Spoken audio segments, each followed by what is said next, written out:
We were supposed to submit a project that was due tomorrow. But instead of doing the project, she watched K-drama. And then I asked her, hey, why are you not doing the project? It's due tomorrow. You know what she answered? Nah, I'm not gonna do the project today. This new episode of the K-drama, I'm so invested in it. This guy started chasing another girl. From this conversation, it is evident that internet usage develops bad habits for A. However, this wouldn't always be the case, as internet usage also develops good habits. Internet is an integral part of our daily lives, but its impact on the younger generation is not fully understood. As we navigate the evolving digital landscape, it is crucial to examine the positive and negative impacts of internet usage on younger people in Surabaya. But before I dive deeper into the topic, let me introduce myself. My name is Kimberlyn Jemima. I'm from grade 12 maths. As you already listened to my story before, you might get the topic I'm going to present today, or maybe not. So, do you know what is internet usage habits? Internet usage habits encompasses a wide range of behaviors and activities related to the use of the internet.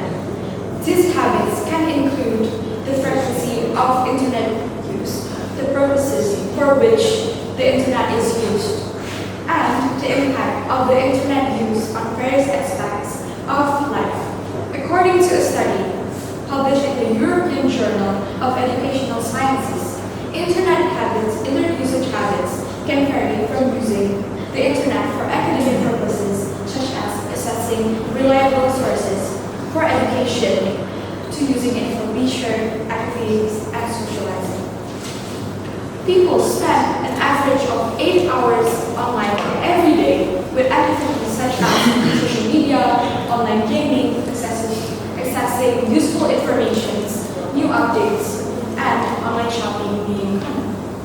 The internet has become a fundamental aspect of modern living and impacting how people connect with each other, gather information, and conduct their day-to-day lives.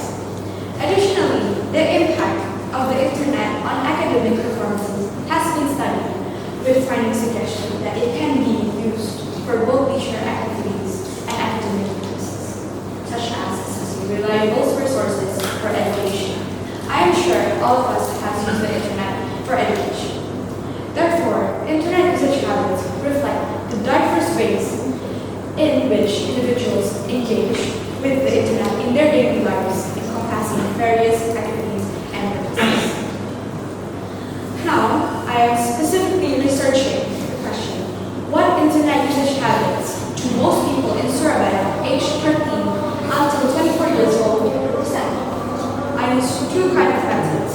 The first one is I use quantitative methods, such as sharing surveys in the form of Google Forms to public schools like our school, Mawar, I gathered 60 respondents from the questionnaire. However, there are open-ended questions so that the respondents can share their opinions freely.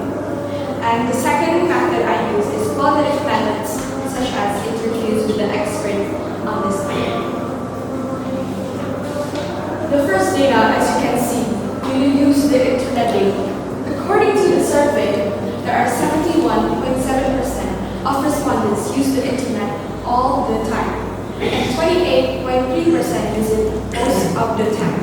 These results indicate the substantial portion engaged in daily internet usage, highlighting the widespread regularity of online activity. It underscores the significance of recognizing different degrees of intensity in internet usage habits within the survey population.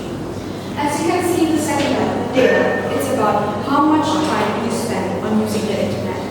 Based on the data, as you can see, 45% spends 5 to 7 hours each day, and 23.3% spend 2 until 4 hours each day, and 20% spend 8 until 10 hours each day.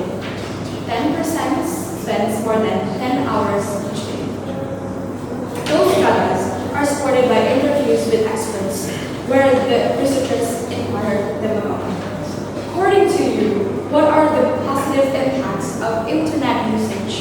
on their lives of young people in Surabaya? How does it contribute to their personal, social, or academic development? This question is related to this question as we have to be aware as there are so many usage of internet usage so that we have to know if there is positive benefits in it. According to the expert's opinion, the internet's widespread use in Surabaya, particularly among the youth, has both positive and negative impacts. The positive aspects include faster and easier access, efficient information retrieval, and diverse learning experiences. Personally, it contributes to individuals having more knowledge and better networking. Socially, it fosters broader connections and enhances tolerance for differences. It is also crucial to acknowledge potential negative aspects and disruptions that may arise with technological advancements.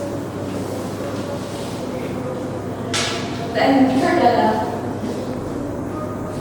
have you ever experienced negative consequences due to your internet usage, such as loss of sleep or reduced productivity? And have you taken any measures to address this issue? Since this is an open-ended question, I have summarized the answers, which is loss of sleep, procrastination, eyesight issues, having messy schedules of sleeping, and the last one is haven't taken any action yet. Some have taken measures to address this issue by sleeping early, use screen time, or put their phones on DID mode. Those data are supported by interviews with the experts, where the researchers informed them about. I ask, in your opinion, what are effective strategies or interventions in addressing the potential issue of internet addiction among young people in Surabaya? Are there promising programs or initiatives in this regard? According to the expert's opinion, combating internet addiction involves practicing a dopamine detox. Dopamine detox is taking intentional breaks from social media and the internet to break the cycle of addiction. Strategies for detox include engaging in physical activities, eliminating unnecessary apps and notification, and participating in activities that forces a temporary disconnection from the internet. This method aims to refresh the mind, reduce the stress, and promote a healthier relationship with online platforms. To conclude all of this, I have two major conclusions that I got from the research. Respondents aged 13 under 14 seamlessly integrate technology into various aspects of their lives, from self-expression and communication to entertainment and study. This means that people are depending on the internet, though it may have a lot of benefits, but it is slowly killing them. And the second one is, more awareness should arise to limit the negative consequences of excessive internet use on mental health. Awareness campaigns should emphasize the potential risk associated with prolonged internet use, providing practical strategies for users to establish a healthier balance between online and offline activities. And for the solution, from the conclusion that I conclude, I don't think that is enough to put just awareness only, but there are three major things that I conclude and made it as a solution.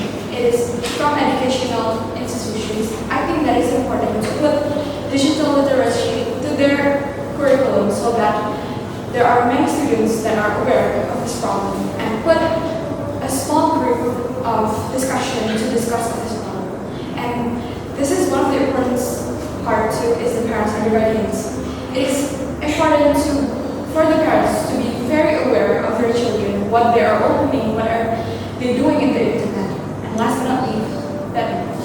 but not least, it is important to use mental health, to include mental health professionals to solve the problem.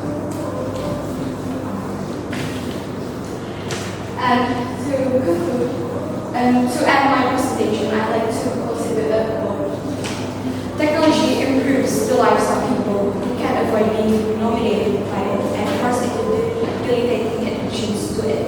It is from Frank Kaufman. Frank Kaufman is expressing